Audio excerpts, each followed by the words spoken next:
오늘 저는 출애굽기 3장 7절에서 8절 말씀을 근거로 우리를 살피시는 하나님, 이와 같은 제목으로 여러분과 함께 하나님의 은혜의 말씀을 나누려 합니다. 하나님은 우리를 살펴주는 줄 믿으시기를 주님의 이름으로 축원합니다. 하나님은 참 좋으신 분이십니다. 우리를 인도하시는 분이라고 성경은 말합니다. 그러니 이 세상의 사람이 우리를 버리고 환경이 우리를 버리고 상황이 좋지 않아도 하나님은 우리를 붙들어 주시고 우리를 지키시는 분임을 우리는 마음속 깊은 곳에서부터 소망을 가지고 나아갈 줄로 믿습니다. 오늘 우리가 읽은 내용은 애굽의 종으로 팔려갔던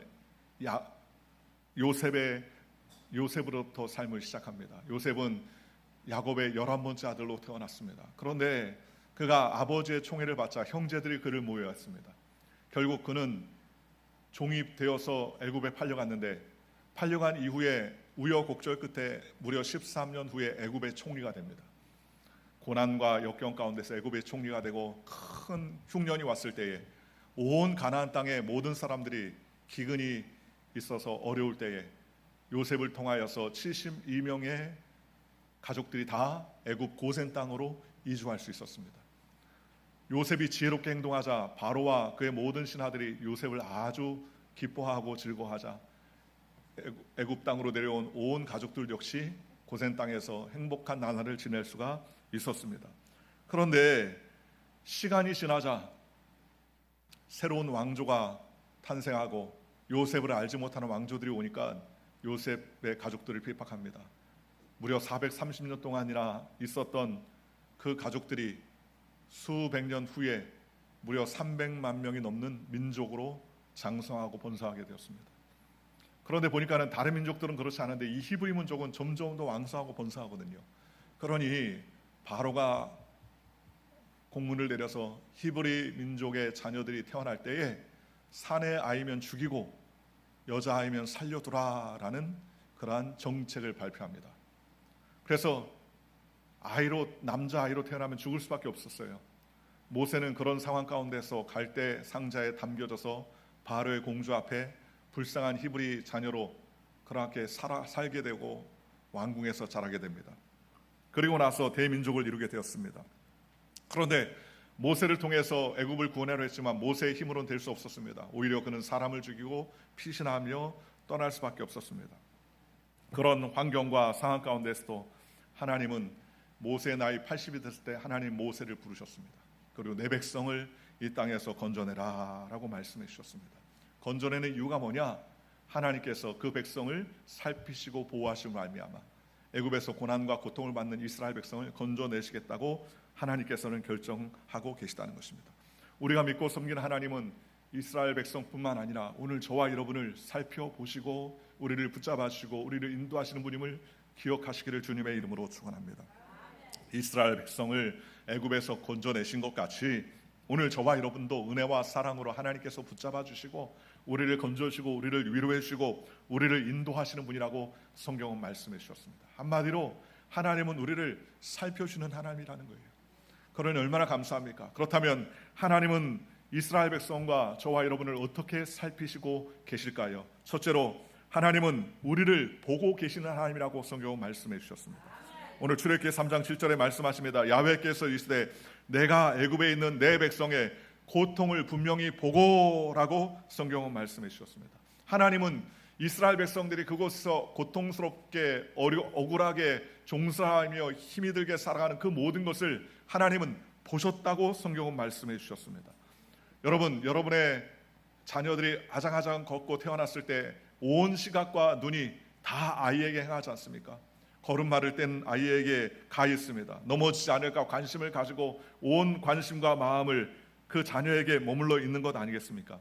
오늘 하나님도 저와 여러분에게 마찬가지입니다. 우리가 이민자의 삶을 살며 고난과 역경과 어려움을 당할 때 하나님은 우리의 삶을 보시고 우리를 아시고 계신다는 것입니다. 그러므로 우리는 하나님께서 우리의 삶을 보고 계심을 믿으시기를 주님의 이름으로 축원합니다. 성경은 이렇게 말합니다. 시편 33편 18절에 야훼는 그를 경외하는 자 그의 인자하심을 바라는 자를 살피시는도다라고 말씀해 주셨습니다. 시편 121편 3절과 4절에 야훼께서 너를 실족하게 하지 아니하시며 너를 지키시는 이가 졸지도 아니하시로다 라고 말씀해 주셨습니다. 잠언서 15장 3절은 야훼의 눈은 어디서든지 악인과 선인을 감찰하시느니라 라고 말하고, 욥기서 34장 21절은 그의 눈이 사람의 길을 살피시며 사람의 모든 걸음을 감찰하신다라고 성경은 말씀해 주셨습니다. 한마디로 하나님은 우리를 끝까지 눈동자처럼 보고 계시고 우리를 지키시고 인도해 주신다는 것입니다. 다니엘이 목숨을 걸고 예루살렘을 향해 창문을 열어놓고 기도드리는 모습을 누가 보았을까요? 하나님이 보셨습니다. 그래서 하나님의 천사를 보내어서 사자들의 입을 봉하여서 그 사자들 가운데서도 건강하게 지킬 수 있도록 하나님이 은혜를 베풀어 주셨습니다.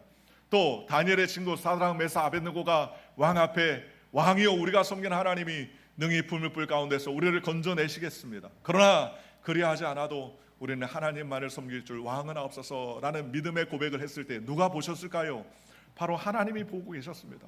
그래서 풀무불 가운데 고난과 역경 가운데 있을 때에 하나님은 친히 찾아오셔서 그들의 몸 가운데 그들의 삶 가운데 들어오셔서 풀무불이 그들의 몸을 태우거나 상하게 하지 않도록 하나님이 지켜주시고 보호해 주셨다는 것입니다.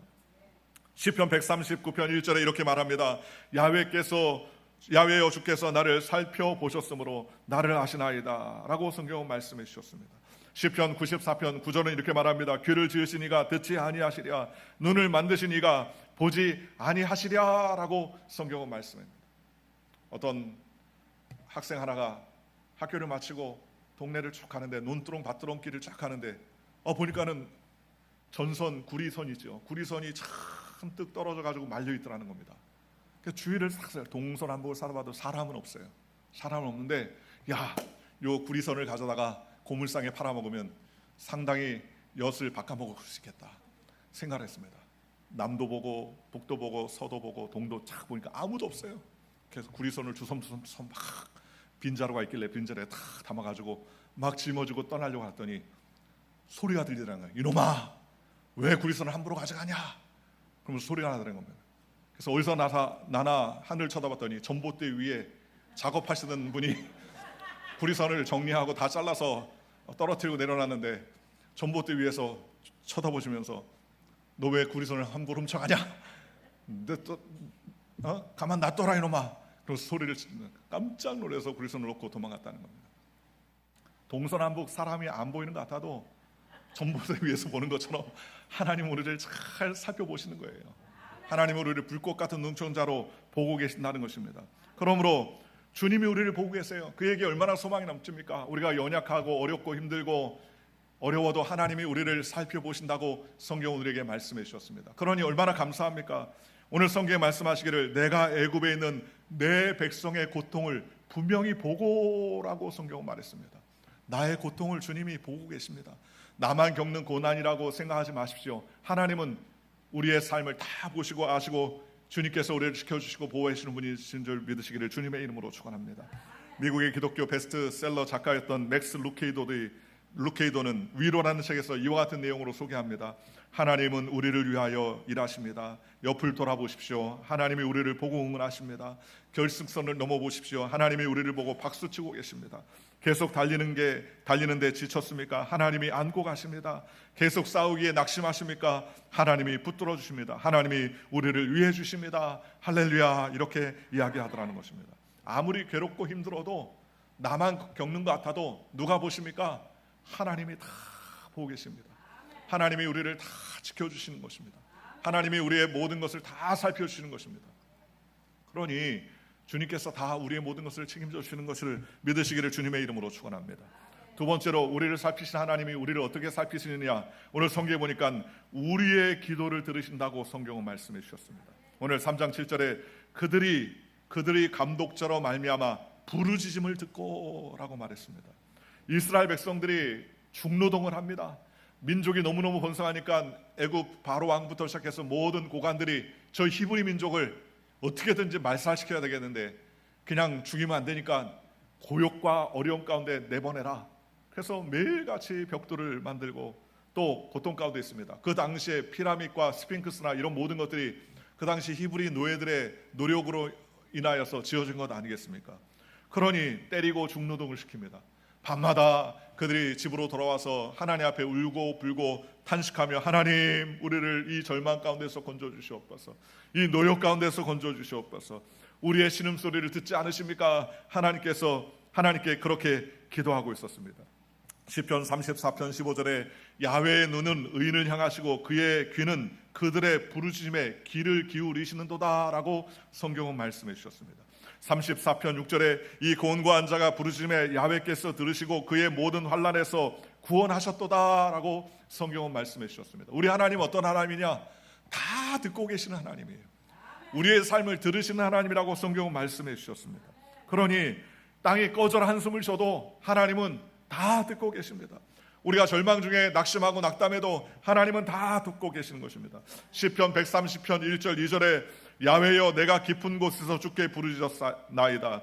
주여 내 소리를 들으시며 나의 부르짖는 소리에 귀를 기울이소서라고 말했습니다. 하나님이 기도하며 부르짖고 간구하는 하나님의 백성을 들으시고 은혜를 베풀어 주시는 것입니다.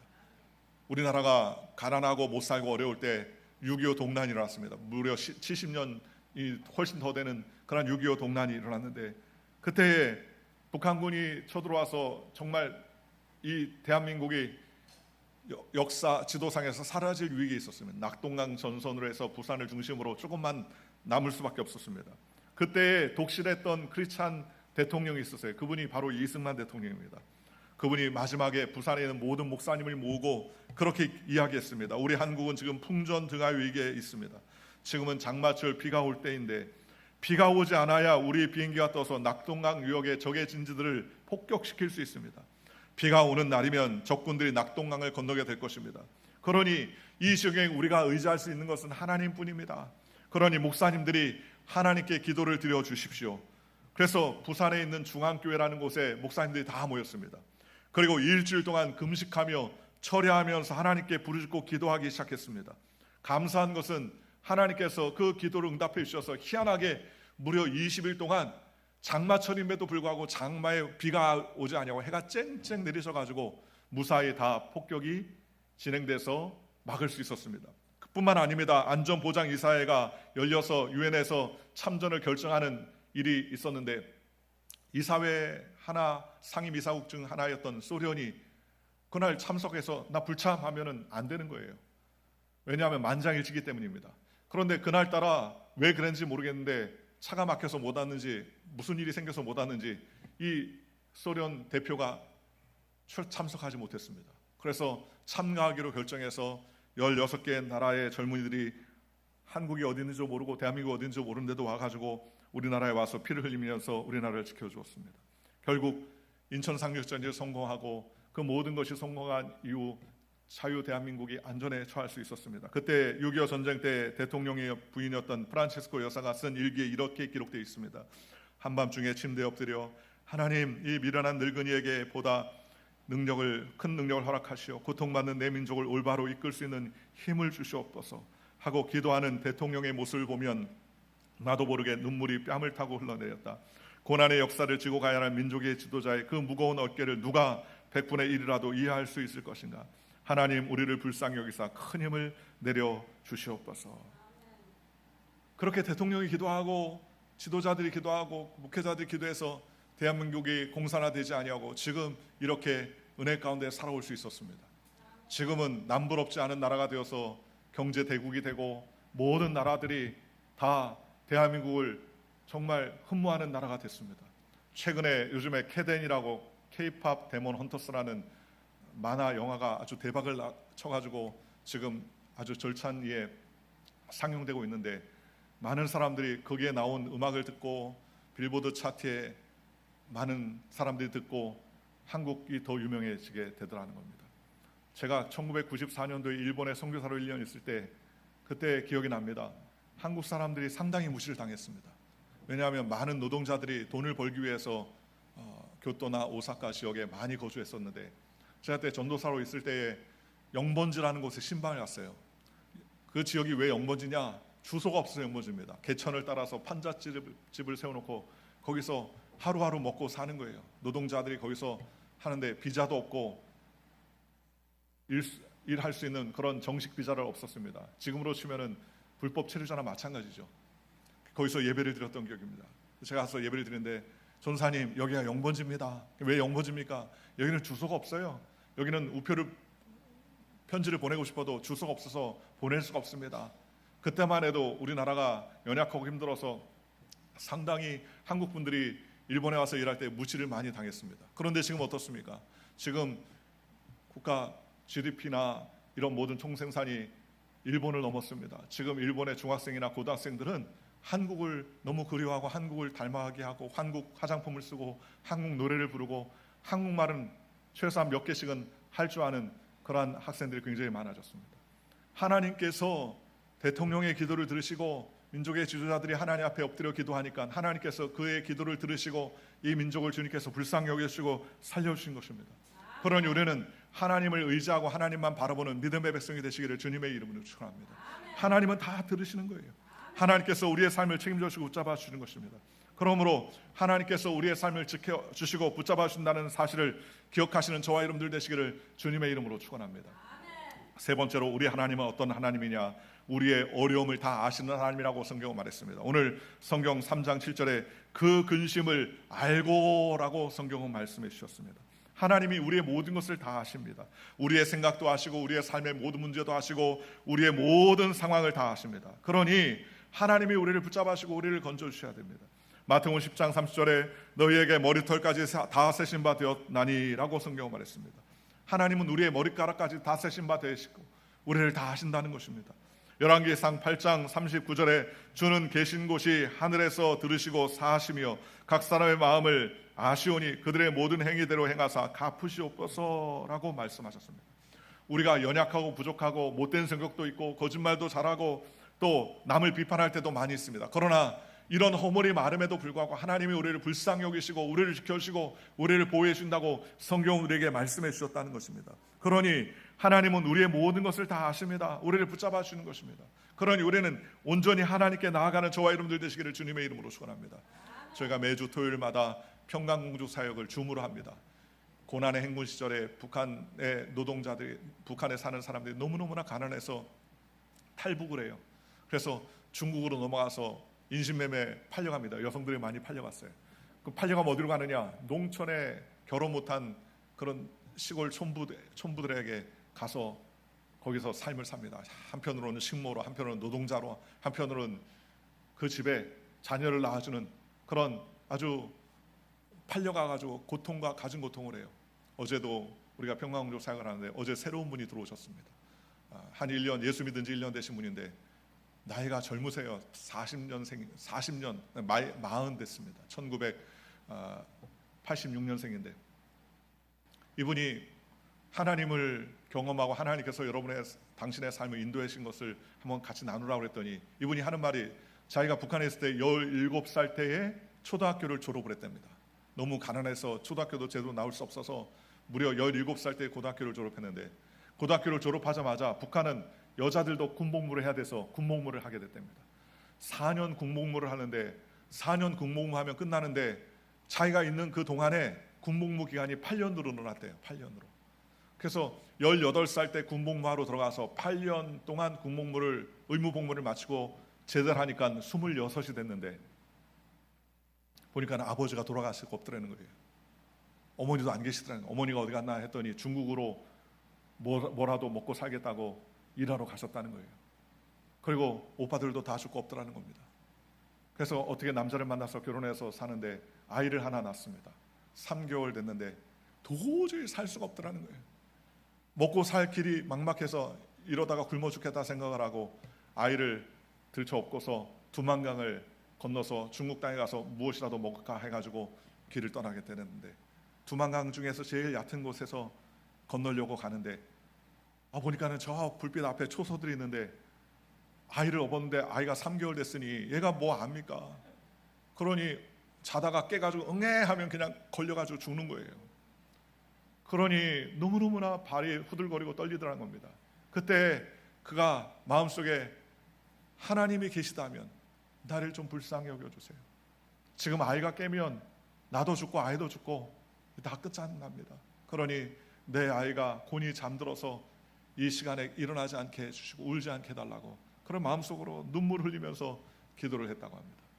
그리고서 두만강을 건넜는데 정말로 아이가 새근새근 잠자더라는 거예요. 찬물이 몸을 탁 탈 때 애가 일어나서 울기도 할 뻔하는데 하나도 안 울고 일어나지도 않고 깨어서 나중에는 죽은 줄 알고 흔들어 깨었더니 나중에 건너와서 흔들어 깨었더니 엥 하면서 울더라는 겁니다. 젖은 몸으로 아이를 안고서 시내를 활보하다가 먹고 살 길을 찾기 위해서 이곳저곳 방황할 때 너무 고통스러웠는데 지금 뒤돌아보니까 하나님께서 그때 자기를 보시고 자기를 아셨던 것 같아요.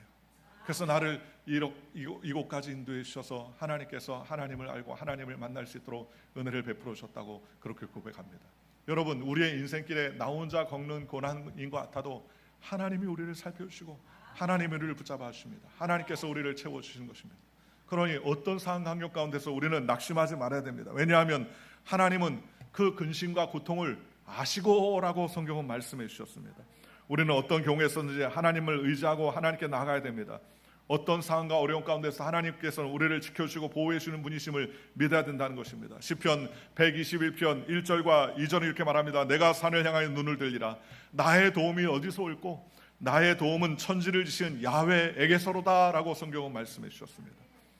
어저께 우리가 줌으로 그 평강주 얘기하는데 하나님 말씀을 나누다가 서로 교제하는 시간을 가졌습니다. 하나님이 나를 인도해 주고 계시다는 것을 언제 느낍니까? 그랬더니 우리 김정희 자매님이라고 우리 모임 중에 가장 나이 많으신 분이 계신데 이분이 몇 개월 전에 큰 병이 있어가지고 자궁을 다 드러내는 그러한 수술을 했었습니다. 그런데 이분이 신분이 없어요. 여러분, 북한에서 중국으로 넘어간 이 평강공주들, 이 자매님들이 신분이 없습니다. 그러니 병원도 갈 수 없습니다. 그러니 얼마나 어렵습니까? 병원에 가더라도 현찰로 돈을 다 주지 않으면 의술의 혜택을 받을 수가 없습니다. 그런데 문제가 있어가지고 나중에 보니까 자궁에 혹이 많아서 자궁을 다 드러낼 정도로 큰 수술을 받아야 된다는 이야기를 들었습니다. 그때 저희 평강주 사역을 하시는 저와 저희 집사람과 선생님 한 분 계신데 그분이 돈을 좀 우리가 모아서 그분 수술비 보태쓰라고 돈을 몇백 불을 보내드렸어요. 그리고 또 평강주 자매님들이 십실반 조금씩 돈을 걷어가지고 그 수술비 보태쓰라고 돈을 보냈습니다. 그분이 그런 이야기를 하는 거예요. 자기가 수개월 전에 병원에 누워서 하나님을 섬긴다고 하며 살아왔는데 하나님이 어디 계신가 했는데 하나님이 계시더라는 거예요. 어디 계셨느냐? 우리 선생님들이 하나님의 손길이 되시고 우리 자매님들이 하나님의 손길이 돼서 나 이제는 병에 걸려서 수술도 받고 죽는구나 했는데 도움의 손길을 펼쳐줘서 내가 온전히 수술 받고 이렇게 건강할 수 있게끔 나왔는데 지금 뒤돌아 생각하니까 하나님께서 이렇게 나를 붙잡아 주시고 하나님께서 이렇게 모임을 통하여서 예배하게 하시고 하나님을 통해서 내가 주님을 섬길 수 있도록 은혜를 베풀어 주셨습니다. 이렇게 믿음으로 고백하더라는 것입니다. 오늘 우리는 기억해야 될 것은 하나님이 우리를 보시고 하나님이 우리를 살펴보고 계시다는 것입니다. 그러니 어떤 경우에도 우리는 낙심하지 말아야 됩니다. 눈을 들어서 하나님을 바라보면 하나님께서 우리의 삶을 책임져 주시고 은혜를 베풀어 주시는 것입니다. 욥기서 23장 10절에 그러나 내가 가는 길을 그가 아시나니 그가 나를 단련하신 후에 내가 순금같이 되어서 나오리이다 라고 성경은 말씀해 주셨습니다. 고난의 때 참고 견디고 인내하며 하나님 앞에 나아가면 전국적으로 나의 불순물들이 다 제거되고 수문 같은 하나님의 백성이 되도록 하나님께서 지켜주시고 은혜를 베풀어 주신다는 거예요. 그러므로 우리는 우리의 삶을 잘 아시는 하나님께 부르짖어 기도하는 저와 여러분들 되시기를 주님의 이름으로 축원합니다. 이스라엘 백성들이 애굽에서 건짐을 받을 수 있었던 이유가 뭡니까? 그들이 밤낮 하나님 앞에 부르짖었기 때문에 하나님은 그들의 부르짖음을 들으시고 그들의 고통을 아셔서 하나님께서 은혜를 베풀어 주셨다고 성경은 말씀해 주셨습니다. 오늘 저와 여러분이 하나님 앞에 끊임없이 부르짖고 이 이민자의 삶 가운데서 우리의 삶의 고통 가운데 주님 찾아와 주셔서 우리의 삶을 은혜 베풀어 주셔서 부르짖는 저와 여러분들 되시기를 주님의 이름으로 축원합니다. 네 번째로 우리를 살피시는 하나님은 어떻게 우리를 살펴주십니까? 우리를 절망해서 내려오셔서 건져주시는 하나님이라고 성경은 말씀하셨습니다. 오늘 출애굽기 3장 8절에 내가 내려가서 그들을 애굽인의 손에서 건져내고 그들을 그 땅에서 인도하여 아름답고 광대한 땅 젖과 꿀이 흐르는 땅 곧 가나안 족속, 헷 족속, 아모리 족속, 브리스 족속, 히위 족속, 여부스 족속의 지방에 데려가라 하노라 라고 성경은 말씀하셨습니다. 하나님은 보고 들으시고 아시는 것으로 그친 게 아닙니다. 여러분, 저와 여러분이 많이 도와줘도 보고 듣고 아는 것 외에 우리가 얼마나 도와줄 수 있습니까? 그런데 하나님은 직접 우리에게 내려오셔서 우리를 건져내시고 축복의 땅으로 인도해 주시는 하나님이라고 성경은 우리에게 말씀해 주셨습니다. 시편 46편 1절과 3절 이렇게 말합니다. 하나님은 우리의 피난처요 힘이시니 환난 중에 만날 큰 도움이시라. 그러므로 땅이 변하든지 산이 흔들려 바다 가운데 빠지든지 바닷물이 솟아나고 뛰놀든지 그것이 넘침으로 산이 흔들릴지라도 우리는 두려워하지 아니하리로다 라고 말했습니다. 우리는 두려워하지 않습니다. 하나님이 함께해 주기 때문입니다. 하나님이 우리 가운데 내려오셔서 우리를 건져주시고 인도해 주셨습니다. 모세를 보내주셔서 이스라엘 백성들을 건져주신 것처럼, 요셉을 감옥에서 건져주신 것처럼, 히스기야를 죽음의 병에서 건져주신 것처럼, 바알과 실라를 감옥에서 건져주신 것처럼 하나님께서 우리의 모든 질병과 고통과 저주를 하나님께서 건져주시겠다고 성경은 우리에게 약속해 주셨다는 것입니다. 그러니 여러분 어려움 가운데 있을 때 낙심하고 고난 가운데 있다고 낙담하지 마십시오. 하나님 앞에 부르짖고 기도하면 하나님이 내려오셔서 우리를 건져주시고 우리를 이끌어 주신다고 성경은 말씀해 주셨습니다. 그러니 어떤 상황 환경 가운데서도 하나님만을 소망하며 믿음으로 살아가는 저와 여러분들 되시기를 주님의 이름으로 간절히 축원합니다. 제가 아는 이재수 교수님은 시각장애인입니다. 그는 38년 동안 점자로 쓴 일기를 바탕으로 아름다움은 마음의 눈으로 보인다라는 책을 썼습니다.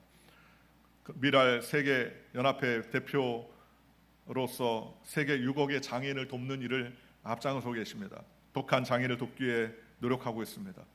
그가 낸 책을 중앙일보 시사 미디어 대표가 이 교수의 원고를 읽고 마음에 큰 감동을 받고 많이 울고 자기도 신앙생활을 했다고 합니다. 출판의 실무를 담당했던 부장 역시 교회에 대한 오해를 싣고 다시 교회에 나가게 됐다는 겁니다. 이 이재서 총장님은 15살 나이에 겨울에 시력을 두 쪽을 다 잃어버렸어요. 가족들에게 짐만 되느니 차라리 죽는 게 낫다고 생각하고 나무에 감나무에 목을 매 죽으려고 몇 차례 시도했었다고 합니다. 이제 세상이 끝났다고 생각을 했어요. 왜냐하면 두 눈이 안 보이니까 살아갈 희망이 없는 거예요. 그렇잖아요. 두 눈이 없는데 어떻게 삽니까? 그래서 그는 절망적인 상황에 죽을 고민을 매일 죽을 고민만 했습니다. 서서히 정신분열이 일어났다고 합니다. 가끔 정신이 혼미해졌다고 합니다. 그런데 그의 인생에 일대 전환점이 생겼다는 겁니다. 형의 손에 이끌려 맹인 학교에 들어갔는데 목사님이 설교를 하더라는 겁니다. 뭐라고 설교하느냐? 사람에게는 사물을 보는 육안이 있고 지혜를 터득하는 지한이 있고 마음을 보는 심한이 있으며 마지막으로 하나님을 믿고 영원한 세상을 바라볼 수 있는 영안이 있는데, 그런데 이 네 개의 눈을 다 가지고 있는 사람은 극히 드물다는 거예요. 거의 없다는 거예요.